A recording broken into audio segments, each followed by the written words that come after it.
So these characters are seen as being slightly glamorous but similar to me. Yeah. And then when those characters adopt a new behavior, they can have a huge emotional impact on the audience.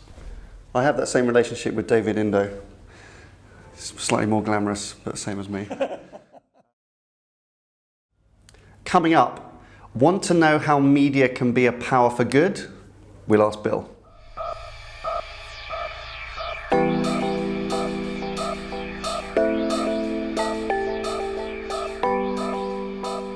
Hello and welcome to IDCOM's Media Snack, episode 67. In previous episodes, and if you've been watching for a while, you'll know that we support an amazing organisation called the Population Media Canter. Today I'm so happy to be joined by Bill Ryerson, who is the founder and president of Population Media Canter. And so we're going to learn a little bit more from Bill about the amazing work that they do and also how you can get involved and support some of their great initiatives. All coming up on Media Snack in just the time it takes to eat a sandwich. So, Bill, welcome to Media Snack. Tom, thank you for having me. It's so good to have you in London. And you're on your way back to the US? Yes, coming from Uganda and Rwanda, where I've spent last week looking at projects that we have in development or underway in those two countries.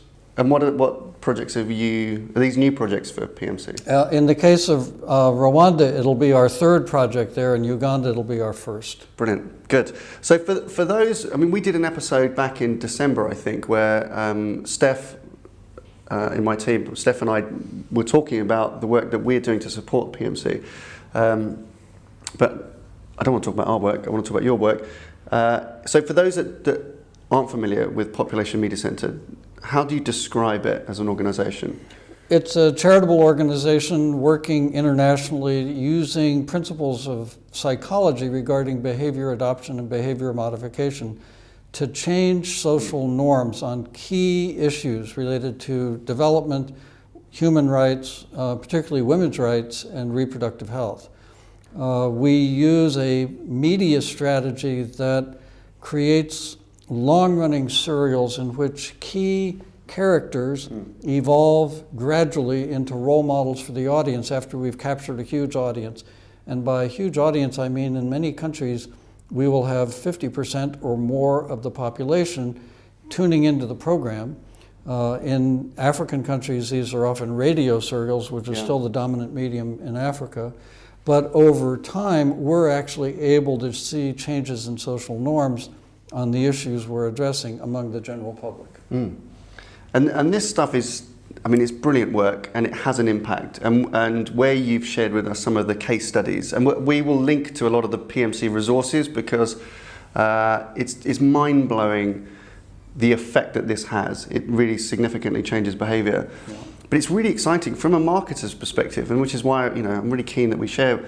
It's because you call them serial dramas, but these are soap operas. They are soap operas. These are really close to marketers' hearts. We're funded in early days by soap powders and detergents and things like that, and we want to get brands kind of back involved, right, in supporting these kind of initiatives. Exactly, it's an opportunity for brands to be associated with programs that are seen by the public as very positive and that they love, to the point that, in fact, we get thousands of letters and text messages from our audience members saying they have named their own baby after one of our characters. So there's a real bond there. And when we're involved with a brand, it can actually have a dramatic effect on that brand's reputation with the public. Yeah, of course, yeah. And why are these things so powerful? Because this is different to public information broadcasting, isn't it, or government kind of messaging. Yeah. Why is this so powerful? The key issue is people don't go home at night to watch or listen to documentaries or to hear public health messages. They're going home at night to be entertained and to relax. And involvement in entertainment programs is where most of the people can be found.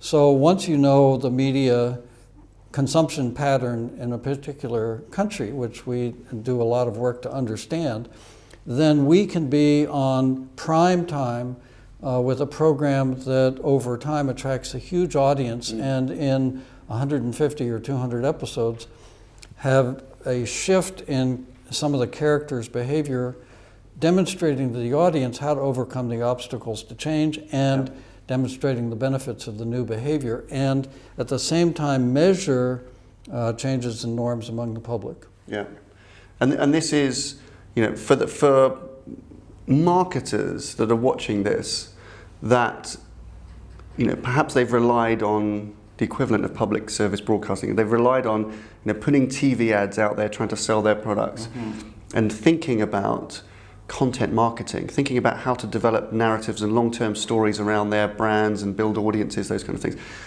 There's a huge amount that you can learn from the work that Bill and the PMC are doing, because this is content marketing, but you've been doing it for decades. Yes. Way before lots of brands got excited about it.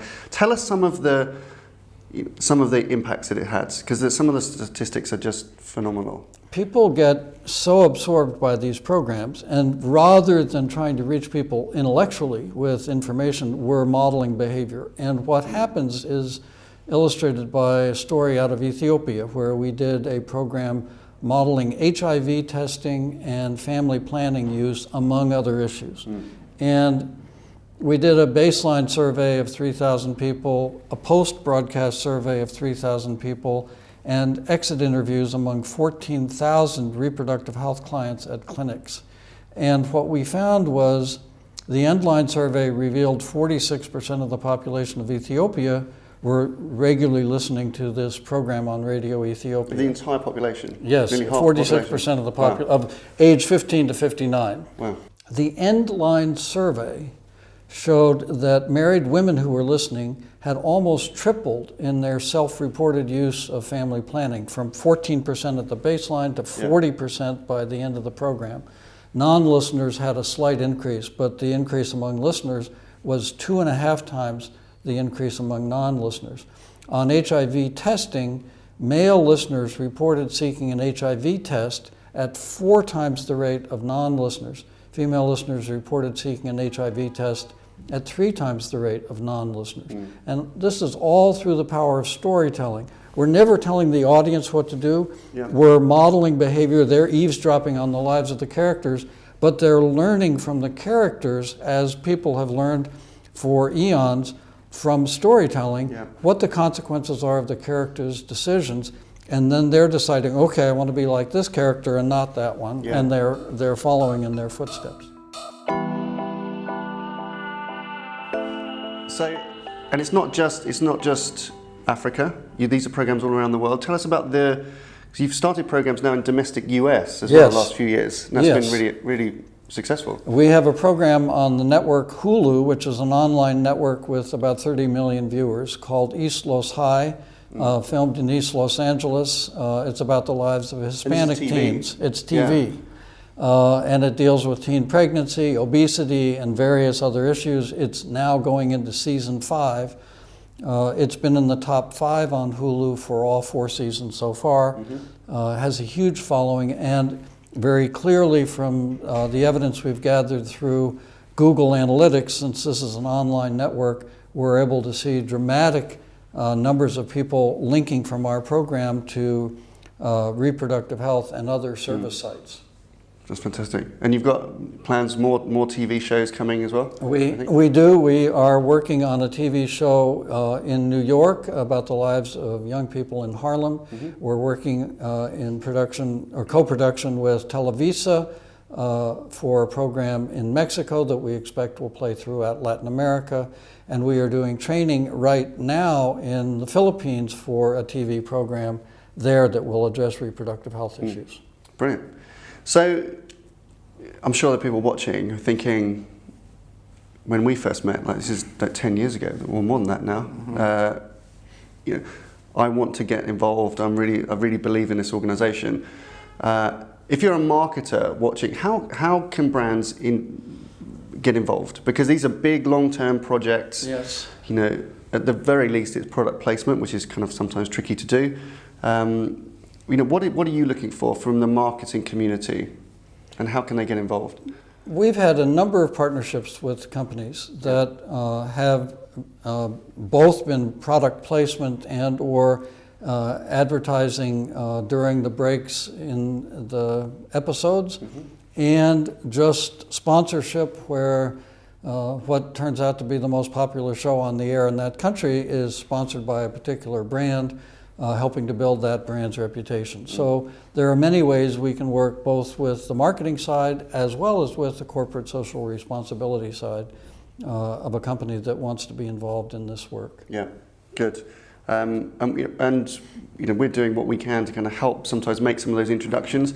If you want to learn more about PMC, obviously we'll link and you can go direct to them or come via us, and we're happy to help explain a bit more about some of the initiatives from a brand perspective and what marketers can do to help out.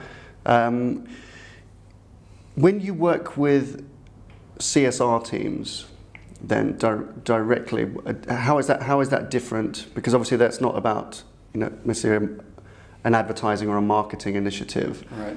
When you're working with corporations on CSR, how do they get involved? Is that donations that they? It can be donations. Yeah. It can be specific sponsorships with a requirement for some mention of the brand in some context. And basically, we work with any company that wants to be involved to negotiate how this is going to play out. Clearly, our objective as a nonprofit organization is to bring about changes in health behaviors, environmental behaviors, and social development behaviors. And so that's always going to be part of this. For example, in Vietnam, we worked with the Voice of Vietnam to help farmers in that country adapt to changing climates. We've worked in Rwanda to model reforestation, and indeed 11% of tree seedling buyers in Rwanda during the time of that broadcast named our program as the reason they had come. In a lot of our programs, we're modeling health behaviors, and as I mentioned in the case with Ethiopia, we have healthcare workers at clinics asking new clients why they have come, and in the case of Ethiopia, 18% in our first program named it as the reason they had come. In Sierra Leone recently, 50% of reproductive health clients cited the program when they were asked an open-ended question of what caused you to come to the clinic. So with brands that have some connection to the health issues that we're talking about, or that are selling household products or mobile phones or some other product that would be appealing to our audience, we can indeed model that as part of the behavior of the key characters. Yeah, that's brilliant. That's good. One of the things that you touched on there, which I know is becoming kind of clearer, is the related impact, and I'm not going to do it justice, you'll do fun, you know this stuff much better than me, is this idea of gender empowerment and sexual health, and the impact that then that has on population management, and then how that is related to then environmental impact. So it's a broad scope, isn't it, that PMC has got, if you like. It's a big old challenge, these three-part challenges. How do you talk about these things kind of differently? The ultimate health issue and the ultimate human rights issue is sustainability. Many countries are facing very difficult times because they haven't planned how to be sustainable. And when you have countries like Nigeria with very rapid population growth in the face of abject poverty, they don't know how they're going to support so many more people where they're headed. And yet, if you look at the northern part of that country, many girls are sold by their parents into marriage at 10, 11, 12, 13 years old. And they do not have a clue about family planning or women's rights. They are not able to be educated, and they're basically the servants of their husbands. We're working to change that paradigm and to say, your grandchildren will be better off if your daughter is educated rather than married as a child, and certainly her health and the health of the children, as well as the economic welfare of the family, will be much better if we delay marriage, allow her to be educated, and allow her to choose her own spouse. So once that happens, immediately you have reduced the fertility rate because you're postponing the start of childbearing into adulthood. And then second, as a woman is educated, she's much less likely to have baby after baby. She learns about family planning methods and the opportunity to space her children to a healthful degree, such as 3 years apart. And that, of course, then improves infant and child survival, and at the same time improves the economic welfare of the family. Yeah, yeah. Family planning is a controversial subject in your home territory. It is? Yeah. What's going on? And is this going to affect? What's the kind of the state of the funding market really for organisations like yours? Is it getting better, or is it getting harder to kind of find public support for these kind of programs? There's a distinction between family planning and specific methods of contraception. So indeed, for religious reasons or other reasons, there are some objections. There are some objections to certain methods of contraception. Yeah. However, most religions actually favor the idea of planning one's family and not having more children than you can afford to feed and care for. So our focus is not so much on the what of family planning, but on the general concept, planning for the future. I once had a banker say to me, what we're doing in promoting family planning is the same as financial planning, getting people not to be fatalistic and to live day by day, but to plan for the future so that their lives improve. And indeed, getting that concept across with regard to childbearing is a key change for people who have grown up thinking this is something that they have no control over. So when we can convey that thought, they can decide what methods are most appropriate for them to use. Yeah. Now, having said that, of course, there are dramatic changes going on in the development market in general, and specifically with regard to family planning and reproductive health, given the U.S. election. And indeed, I think we're facing very challenging times in that regard because of what's happening in Washington. Nevertheless, and that might potentially cut off some funding sources. Indeed, that may cut off some of the funding sources we've had. We get a lot of UN support, and the UN is facing a real threat of budget cuts from the US Congress. But we also have support from 7 governments, from about 4 dozen foundations, from several corporations, and maybe 1,000 individuals. So while US funding is a key concern, it's not as if we're dependent on that sole source. Yeah, and hopefully we'll get some more people involved in supporting your initiatives. There are a lot of opportunities. Yeah, well, thank you for coming and sharing that with everybody. There are opportunities for more marketers, even just to support with your professional knowledge and expertise, and kind of help us all get the PMC message out there. And also, if you're working with brands and you have the opportunity to support these kind of good initiatives, then seek out PMC, get involved, and speak further. Good luck. It's a long journey. I love that your short term is like 3 years, and then there's a 50 or 100 year mission to save the planet, which we all need to get involved in. Well, each of our programs lasts about 3 years, but our goal in any country is to be operating with program after program for more than 20 years, because you don't change a society overnight. Yeah, great. Thank you, Bill. Thank you. Good for your time. That's all for this week. Please get involved. Have a great weekend.